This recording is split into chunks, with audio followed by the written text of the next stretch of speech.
నరసరావుపేటలోని ఇస్లాంపేటలో డీఐసీ హనుమంతరావు ఆదేశాల మేరకు two town CI Prabhakar ఆధ్వర్యంలో పోలీసులు కార్డన్ సెర్చ్ నిర్వహించారు. ఈ తనిఖీల్లో సరైన పత్రాలు లేని 68 ద్విచక్ర వాహనాలను పోలీసులు సీజ్ చేశారు. అనుమానాస్పద వ్యక్తులు ఇళ్లను క్షుణ్ణంగా తనిఖీ చేసి అసాంఘిక కార్యకలాపాలపై ప్రత్యేక కౌన్సిలింగ్ నిర్వహించారు. త్వరలో మున్సిపల్ ఎన్నికలు జరగనున్న నేపథ్యంలో ఎలాంటి అవాంఛనీయ సంఘటనలు చోటు చేసుకోకుండా ముందస్తు చర్యల్లో భాగంగా ఈ తనిఖీలు చేపట్టినట్లు పోలీసులు తెలిపారు. శాంతి భద్రతలకు విఘాతం కలిగించే చర్యలకు పాల్పడితే కఠిన చర్యలు తప్పవని హెచ్చరించారు. ప్రజలు ప్రశాంత వాతావరణంలో ఎన్నికల ప్రక్రియలో పాల్గొనేలా భద్రత కల్పించడమే పోలీసుల ప్రధాన లక్ష్యమని అధికారులు తెలిపారు.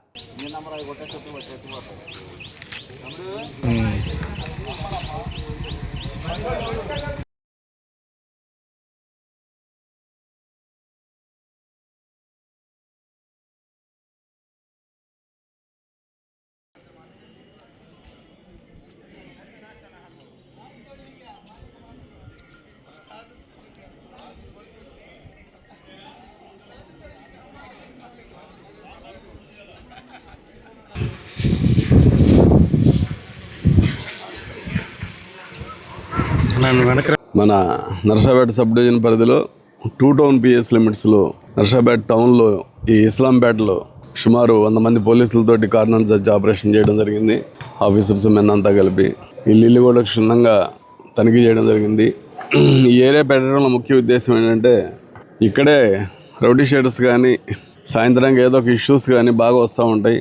తాగి గొడవలు ఎక్కువ దొరుకుతూ ఉంటాయి. ఈ ఇస్లాంపేటలో ఇప్పుడు ప్రజెంట్ కూడా 14 మంది రౌడీ షీటర్లు ఉన్నారు. పోయిన డిసెంబర్లో ఈ ముసలోళ్ళు ముతక వాళ్ళు పనికిరాని వాళ్ళు కేసులు లేని వాళ్ళు ఏజ్డ్ వాళ్ళందరం తీసేసిన తర్వాత కూడా స్టిల్ 14 మంది రౌడీ షీటర్స్ ఇక్కడ ఉన్నారు. ఇందులో 6 ఎలక్షన్ కేసెస్లో ఇన్వాల్వ్ అయిన వాళ్ళు ఉన్నారు. మిగతా వాళ్ళు రొటీన్గా ఓపెన్ చేయబడ్డ వాళ్ళు ఉన్నారు. వాళ్ళందరి ఇల్లు కూడా క్షుణ్ణంగా తనిఖీ చేయడం జరిగింది. అదే కాకుండా ఈ గంజాయి హాట్స్పాట్స్ కూడా ఉన్నాయి ఇక్కడ, వాటిని కూడా తనిఖీ చేయడం జరిగింది. అయితే ఎక్కడ ఏమీ దొరకలేదు. బట్ 68 రికార్డ్లెస్ 2 వీలర్స్ సీజ్ చేయడం జరిగింది. ఇవన్నీ కూడా రికార్డ్ లేకుండా ఉన్నాయి. వీళ్ళందరికీ వెహికల్ ఓనర్స్కి సాయంత్రం దాకా టైం ఇస్తున్నాము.